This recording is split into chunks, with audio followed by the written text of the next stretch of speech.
Hey everybody, welcome back to my coverage of the PogChamps 3 tournament. This is the fourth and final championships quarterfinal match. After this, we'll know everybody who's going to the semifinals in the championship bracket. And it's Ludwig versus Logic, so we'll see which one of them goes on. Ludwig is the small rating favorite, and but he has also been studying a lot, so maybe that rating is not as high as it should be. Whether Ludwig is a small favorite or a big favorite, that's arguable, but I think everyone can agree that Ludwig is the favorite in this match. So let's see how the game's played out. Ludwig has the white pieces for the first game, and we have a Scotch game. E4, E5, knight f3, knight c6, and d4, the Scotch game. We have e takes d4, knight takes d4, and now bishop c5. And here we have now bishop e3 from Ludwig. And here the move as black is queen to f6, simply pressuring this knight again, and this line is very theoretical. It goes c3, knight g, e7, and the line continues from here. But queen f6 is basically the only move here you can play as black. You can also play bishop b6. It has been played, but really those are the only two moves. And the reason is you need to do something about this discovered attack. Right now, white is threatening to play knight takes c6. This is taking a piece and also attacking the queen, and it's also this discovered attack on this undefended bishop on c5. So queen f6 stops this because now if you take, now you don't recapture this knight immediately, but first you take on e3 and you're threatening checkmate on f2. So white has to take back first, and then you can take this knight. But instead of queen to f6 or bishop b6, we have knight to f6 by logic, and so this is a blunder. This simply hangs a piece after knight takes c6, and there's a discovered attack on this bishop, so black will lose a piece here. We do have this on board. We have b takes c6 and bishop takes c5, and now Ludwig is up a piece, so let's see if he can convert this. We have d6 from Ludwig kicking that bishop, or sorry, d6 from logic kicking Ludwig's bishop and bishop to d4. Ludwig castles. Logic castles, sorry. Here, logic could have gone for knight takes e4, but then there's bishop takes g7, and this is maybe not something you want to be going for as black. So logic just castles. We have knight c3 now and c5 from logic. Bishop takes f6. Ludwig is definitely okay with those trades as he is up a piece, and this is very good. Queen takes f6, and now bishop c4. We have queen g6 from logic going after this weak g pawn, and here Ludwig was afraid if he castled, then there would be bishop h6 and threatening checkmate. But here, if you can actually castle as white, and now if bishop h6, you can simply play queen to f3, and this defends everything, and even attacks the bishop. So this is totally fine, and you really should castle kingside here. You don't want to castle queenside because you'll be going into this open b file, and also you'll have opposite sides castling. So when you're up a piece like this, you just want to keep things simple and castle kingside. You don't want to give black any chances of getting counterplay. So here, white should definitely castle. However, Ludwig, once again, he was afraid of that bishop h3 move, so we have g3 instead. And basically here, you're saying you're going to castle queenside because this light squared bishop will take advantages of all of these weaknesses around the king side.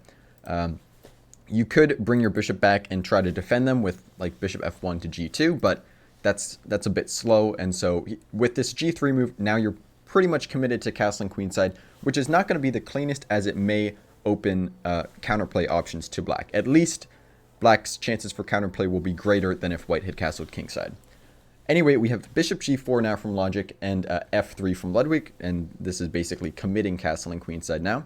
We have bishop h3 now and queen d3, developing the queen and preparing to castle queenside, also defending this f3 pawn from this bishop g2 fork. We have rook a to e8 and now castles queenside. Rook f to e8 from logic may have been more accurate so that this a rook could come to the b file, but we have rook a to e8 and castles queenside. We have queen f6 now and rook h to e1, getting that other rook towards the center, and now we have rook to b8. So logic agrees that this rook was better on the b file. And here as Ludwig, you really should just play bishop to b3, and this blocks the file. It tucks your bishop in to a nice square and really just defends your king. So bishop b3 would have been very good there, but instead we have b3, which I really don't like. It does defend the b file, but now you're also stepping into this pin with your knight, and now if you move your knight anywhere, there could be queen to a1, and it could be very not good for the white king. So You're stepping into this pin. You're also making your bishop sort of bad because all of your pawns are in white squares. So your bishop is much less effective as a piece. So bishop b3 would have been much better than this b3 move. We have c6 now from logic and rook to e3. We have rook b to d8, moving that rook once again. Logic should really get this other rook into the game, but, you know, he moves the b rook instead. And now rook d to e1. Here Ludwig doubles up, so he's preparing this e5 push. But one thing you should really do ASAP, you kind of need to do it. In order to get this knight back into the game, you first need to unpin it from this a1 square. And you do that by playing king to b1. So here, Ludwig could have played king to b1. You wouldn't want to play king to b2. I mean, you could, but your knight is still pinned now. Instead of being pinned to the a1 square, it's now pinned to your king. So king b1 is kind of just a move you need to play here now that you've played this b3 move. But we have rook d to e1 instead. We have d5 from logic, now looking to break in the center and get some counterplay against white's king. E takes d5, and bishop f5 hitting the queen. And here, white wants to stay connected to this pawn, so he plays, Ludwig plays queen to d2.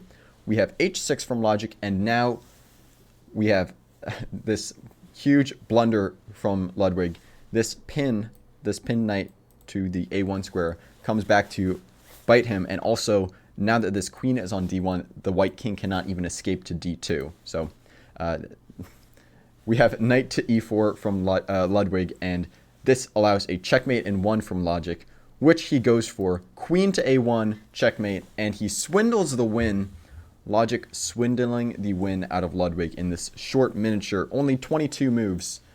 So, yeah, Logic takes the first game in a bit of an upset, and this is the fastest championship bracket game so far. So Ludwig will need to win the second game in order to bring it back, bring us to a tiebreaker. And yeah, this was a good game. Good game from both players, except Logic dropping that piece in the beginning and Ludwig missing that pin in the end and getting checkmated. But overall, fairly good. And we'll just see what happens in the second game. So check out my PogChamps 3 playlist. It's up there. And check out the next game of this match on the left side of the screen. Stay awesome. I love you guys. Make sure you're subscribed. Like and subscribe. I'll see you next time.